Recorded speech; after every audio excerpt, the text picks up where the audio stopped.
Wonderful Wizard of Oz by L. Frank Baum, with pictures by W. W. Denslow. The Wonderful Wizard of Oz, Chapter 10, The Guardian of the Gates.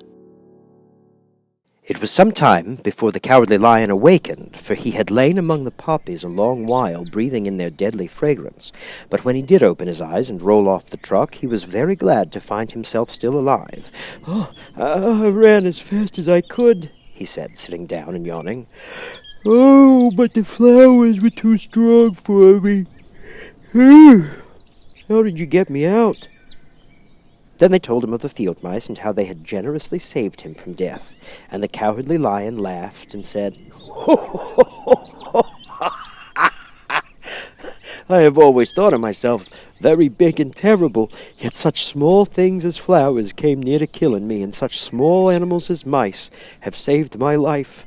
How strange it all is! But, comrades, what shall we do now?" "We must journey on until we find the road of yellow brick again," said Dorothy, "and then we can keep on to the Emerald City." So, the lion being fully refreshed and feeling quite himself again, they all started upon the journey, greatly enjoying the walk through the soft, fresh grass, and it was not long before they reached the road of yellow brick and turned again toward the Emerald City, where the great Oz dwelt. The road was smooth and well paved now, and the country was about as beautiful as anything they had seen. So the travelers rejoiced in leaving the forest far behind, and with it the many dangers they had met in its gloomy shades. Once more they could see fences built beside the road, but these were painted green, and when they came to a small house in which a farmer evidently lived, that also was painted green. They passed by several of these houses during the afternoon, and sometimes people came to the doors and looked at them as if they would like to ask questions, but no one came to them and spoke to them because of the great lion, which they were very much afraid of. The people were all dressed in clothing of a lovely emerald green color, and wore peaked hats like those of the Munchkins. "This must be the land of Oz," said Dorothy, "and we are surely getting near the Emerald City." "Yes," answered the Scarecrow. "Everything is green here, while in the country of the Munchkins blue was the favorite color. But the people do not seem to be as friendly as the Munchkins, and I'm afraid we shall be unable to find a place to pass the night." "I should like something to eat besides fruit," said the girl, "and I'm sure Toto is nearly starved. Let us stop at the next house and talk to the people." So, when they came to a good-sized farmhouse, Dorothy walked boldly up to the door and knocked. A woman opened it just far enough to look out and said, "What do you want, child, and why's that great lion with you?" "We wish to pass the night with you if you will allow us," answered Dorothy. "And the lion is my friend and comrade, and would not hurt you for the world." "Is he tame?" asked the woman, opening the door a little wider. "Oh, yes," said the girl. "And he is a great coward, too, so that he will be more afraid of you than you are of him."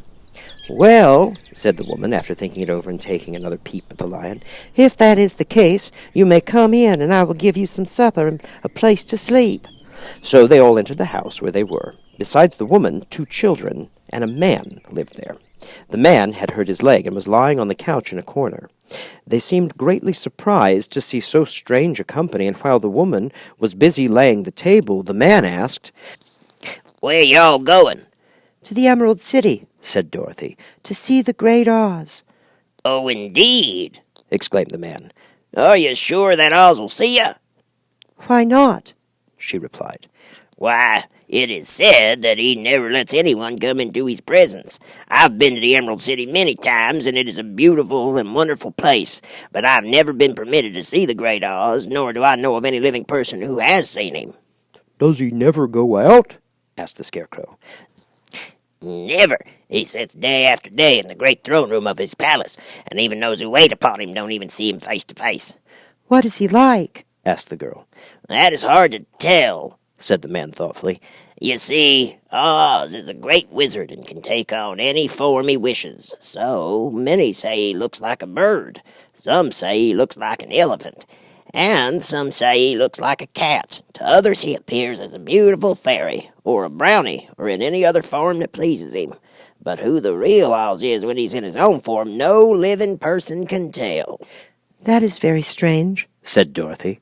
"But we must try in some way to see him, or we shall have made our journey for nothing." Why do you wish to see the terrible Oz? asked the man. I want him to give me some brains, said the Scarecrow eagerly. Oh, Oz could do that easily enough, declared the man. He has more brains than he needs. And I want him to give me a heart, said the Tin Woodman. That'll not trouble him, continued the man, for Oz has a large collection of hearts of all sizes and shapes. And I want him to give me courage, said the Cowardly Lion. Oz keeps a great pot of courage in his throne room, said the man, which he has covered with a golden plate to keep it from running over. He will be glad to give you some. And I want him to send me back to Kansas, said Dorothy. Where's Kansas? asked the man in surprise. I don't know, replied Dorothy sorrowfully. But it is my home, and I'm sure it's somewhere. Very likely. Well, Oz can do anything. So I suppose he will find Kansas for you, but first you must get to see him, and that'll be a hard task, for the Great Wizard does not like to see anyone, and he usually has his own way. But what do you want? He continued, speaking to Toto. Toto only wagged his tail, for, strange to say, he could not speak. The woman now called to them that supper was ready, so they gathered around the table, and Dorothy ate some delicious porridge, and a dish of scrambled eggs, and a plate of nice white bread, and enjoyed her meal. The lion ate some of the porridge, but did not care for it, saying it was made from oats, and oats were food for horses, not for lions. The Scarecrow and the Tin Woodman ate nothing at all. Toto ate a little of everything, and was glad to get a good supper again.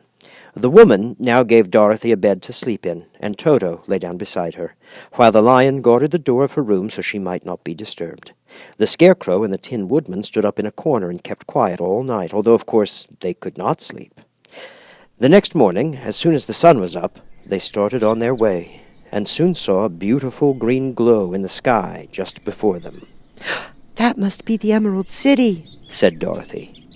As they walked on, the green glow became brighter and brighter, and it seemed that at last they were nearing the end of their travels. Yet it was afternoon before they came to the great wall that surrounded the city. It was high and thick, and of a bright green color. In front of them, and at the end of the road of yellow brick, was a big gate, all studded with emeralds that glittered so in the sun that even the painted eyes of the Scarecrow were dazzled by their brilliancy. There was a bell beside the gate, and Dorothy pushed the button and heard a silvery tinkle sound within. Then the big gate swung slowly open, and they all passed through and found themselves in a high arched room, the walls of which glistened with countless emeralds. And before them stood a little man, about the same size as the Munchkins.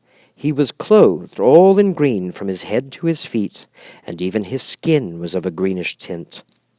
At his side was a large green box.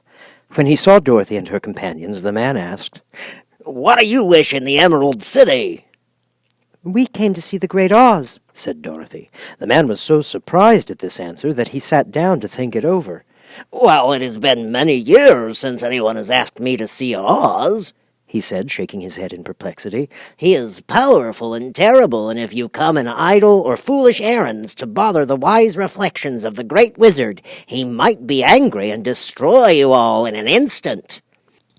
But it is not a foolish errand, nor an idle one, replied the Scarecrow. It is important, and we have been told that Oz is a good wizard. So he is, said the Green Man, and he rules the Emerald City wisely and well.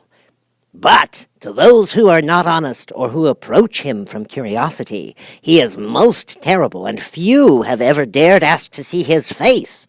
I am the guardian of the gates, and since you demand to see the Great Oz, I must take you to his palace. But first, you must put on these spectacles. Why? asked Dorothy. Because if you did not wear spectacles, the brightness and glory of the Emerald City would blind you. Even those who live in the city must wear spectacles night and day. They are all locked on, for Oz so ordered it when the city was first built, and I have the only key that will unlock them. He opened a big box, and Dorothy saw that it was filled with spectacles of every size and shape. All of them had green glasses in them. The guardian of the gates found a pair that would just fit Dorothy and put them over her eyes. There were 2 golden bands fastened to them that passed around the back of her head, where they were locked together by a little key that was at the end of a chain the guardian of the gates wore round his neck. When they were on, Dorothy could not take them off, had she wished, but of course she did not want to be blinded by the glare of the Emerald City, so she said nothing. Then the Green Man fitted spectacles for the Scarecrow and the Tin Woodman and the Lion, and even on little Toto, and all were locked fast with the key. Then the guardian of the gates put on his own glasses and told them he was ready to show them to the palace. Taking a big golden key from a peg on the wall, he opened another gate, and they all followed him through the portal into the streets of the Emerald City.